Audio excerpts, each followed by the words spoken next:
like.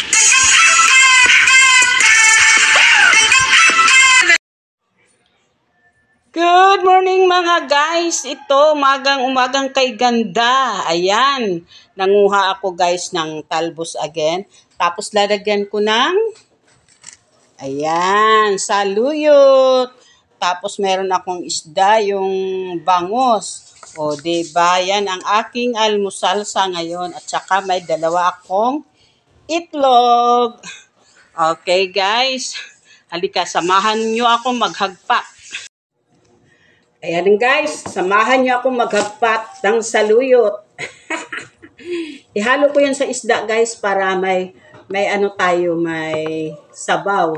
Ayan, iprito ko muna ito ng konti bago isabaw. Tama na yun kasi ako lang naman ang hihigop niyan. Ayan, mas masarap kasi itong yung saluyot. Masustansya din ito, maganda rin ito sa ating katawan. Kaya kumain din kayo ng saluyot. Dati hindi ako kumakain nito kasi hindi ko naman kasi kilala ng Hindi ko naman kasi kilala to na gulay. Pero nung pumunta na ako sa Maynila, ayun, lalo na yung mga Ilocano, paborito nila to. Yung pumunta na ako ng Maynila guys, marami na akong alam na pagkain. Yung pagluluto, yung mga sinigang, yung yung mga menudo. Isa amin kasi sa probinsya ang iano lang ng magulang ko yung yung mga inihaw, tapos sabaw, pag nagulay kami, ininit na tubig, lagyan ng tanglad, kung magdinuguan bang kami, merong sangig. Alam niyo ng sangig guys, takatanglad o kaya kulabo. Yan ang talagang sa amin. Ganda guys, oh. Yan talaga ang pangrekado sa ating sabaw. Dito, ngayon lang nauso naman yun ng bitchin noon, pero hindi gumagamit yung magulang ko. Lalo na yung lulo ko guys, ayaw nila. Ayaw nila ng bitchin. Ang hinahalo nila sangig. Kaya ako, minsan namimiss ko rin yung sangig, lang hindi ko naman, wala naman dito. Nakikita ko lang yan sa ibang mga vlog na may mga sangig talaga.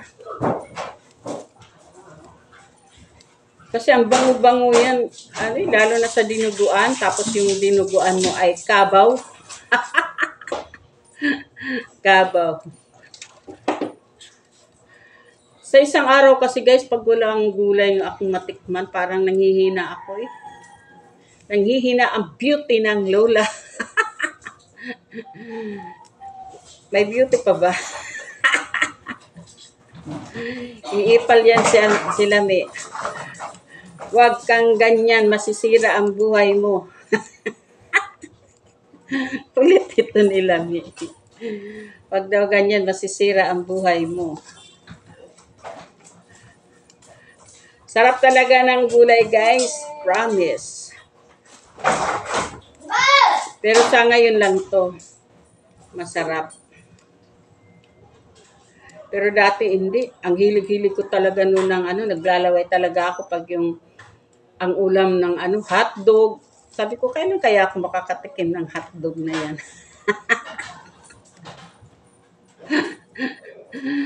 Ay, Diyos ko.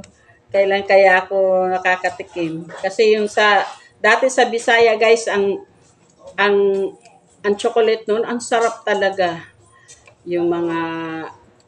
Ang natitikman ko, yung mga high top, tapos yung candy, yung senyorita, kulay green.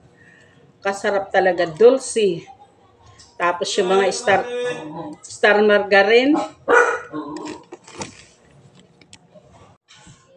Ayan, natatapos na itong aking, pamahaw to guys. Ano ba ito, mga dulce. At saka ito, kumuha ko ng talbos kanina doon sa labas para fresh. Ihalo ko na. Ayan.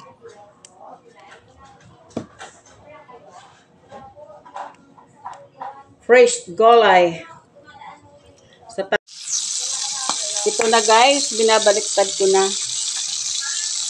Masarap kasi sa sabaw nito pag piniprito mo bago mo siya ihalo sa gulay mo. Tapos lagyan ng konting bagoong. Wow! Yummy!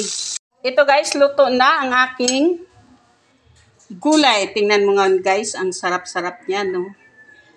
Ayan, no? Yan, yun lang ang aming ulam for today. 3 peraso, hinalo ko yung isa. O, di, may ano na. Mayroon ng prito, may gulay pa. Okay guys, good morning sa inyong lahat. Kaya yun, magluto na ang ating gulay guys. Ang sarap ito. Ayan o. Ayan o, yan. Ayan. Tsaka ito guys. Oh ha. Green leafy vegetable. Ito pa oh. May prito pa. So, may sausawan rin kami. So, pray muna, Daniela. Lord, thank you for the food you give to us, and God bless you. In Jesus' name we pray, amen. Amen. So, kain na tayo, guys. Ayan. First bite. Second bite. Ang sarap talaga, guys. Pag ganitong gulay, ang sarap. Aha, ayan. Wala pa yung itlog na. Ayun pala yung itlog, kunin mo.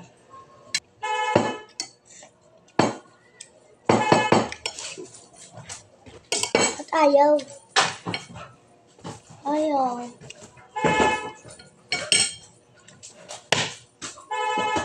Okay. Ito na. Ito na ma. Papasok to kaya sinabay ko na sa almusal namin. 9 pa naman ang ano niya. Anong oras na ba? 8 pa lang yan. 8 pa lang. Kaya maganda yung nakakain na siya ng marami.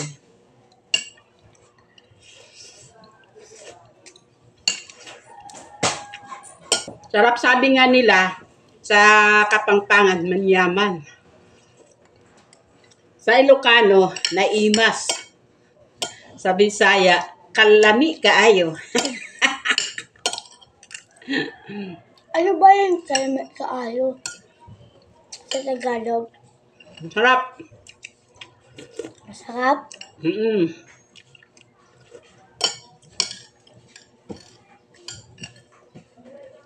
Migop ka ng sabaw, Daniela. Hindi kay, yan, masustansya kong sabaw. Kasi saluyot yan, tsaka yung talbos ng kamote. Migop ka ng sabaw. Para may malakas ka sa school.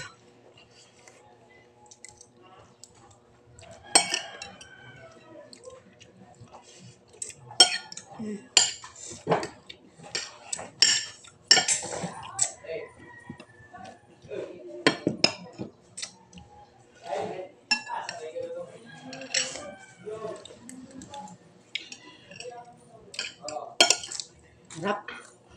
Singer ka ba, di ba? Ma? Ha? Singer ka.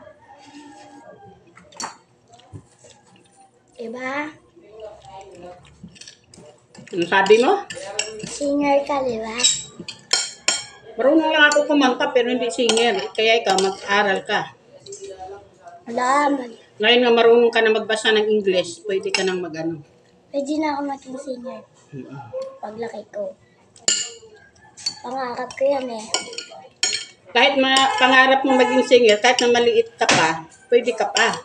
Maganda nga yung kalakihan mo na ganyan. Kasi today. Madami na akong kantang alam.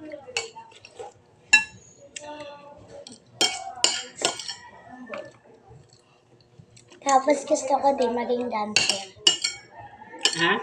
Gusto ko din maging dancer. Gusto mo rin maging dancer? Eh na, sa iyo yan. Kung kaya mo. Suportahan kita.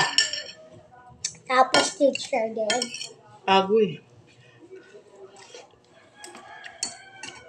Pero, magiging teacher muna ako bago singer at dancer.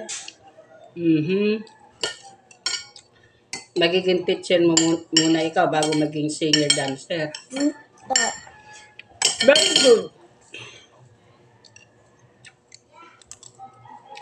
Pwede.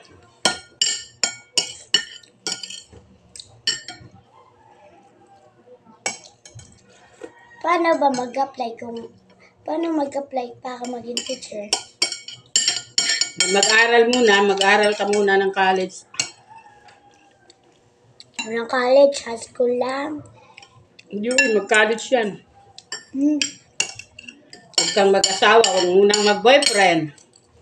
Di ako malandi. Ang ganda. Di ako mahana sa mama ko.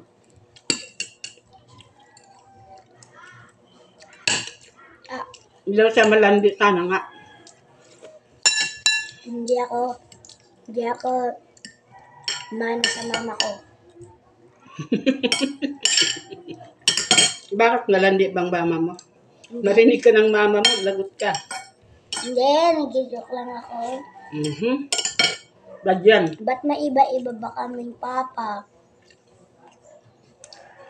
Ewan ko sa inyo. Wala siyang swerte. Sino ba yung totoo naming papa? Ikaw, ang totoo mong papa, si Marvin. Magkapatid lang kayo sa ina.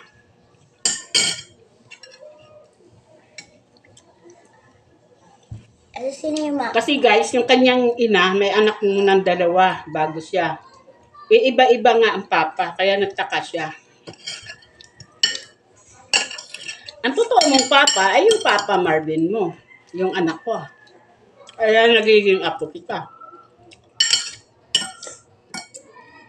Sino din yung totoo kong mama? Ano ba yan? Napunta naman tayo sa ano. Ang totoo mong mama, yung mama mo. Ako, lula mo lang ako. Ba't kita tinatawag na mama? Ilula mo nga ako yun. Higop ka ng sabaw. Kainin mo yung itlog mo. Pwedeng ano? 50 na. Nag-15 ako. Patay na ako nun. Pag 50 ka na. Hindi, mga 40. Wala taong nabubuhay ng mga 150.